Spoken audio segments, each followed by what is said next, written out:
ना शिव सती को रक्षा करिपारिले, ना राम सीता को सम्मान दे पारिले, ना पांडव माने द्रौपदी वस्त्र हरण को रोकी पारिले।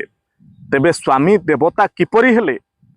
उत्तर, शिव सती को रक्षा करिपारिले नाही, किंतु तांडव करी दक्षक यज्ञ को नष्ट कले। रक्षा अर्थ न्याय प्रतिष्ठा। राम सीता को सम्मान दे पारिले नाही, किंतु अश्वमेध यज्ञ रे सीता सुवर्ण मूर्ति रखिले। यह मध्य सम्मानर अन्य एक रूप। पांडव माने द्रौपदी वस्त्र हरण को रोकी पारिले नाही, किंतु परे से अपमान प्रतिशोध ही महाभारत युद्धर मुख्य कारण। तेणु तत्काल रक्षा करी न पारिले भी अन्याय को दंड देबा ही स्त्री सम्मानर एक अंश। तेणु जुगे जुगे पति परमेश्वर। कौन सांग माने ठीक तो? कमेंट रे आपणकर उत्तर निश्चय लिखंतु।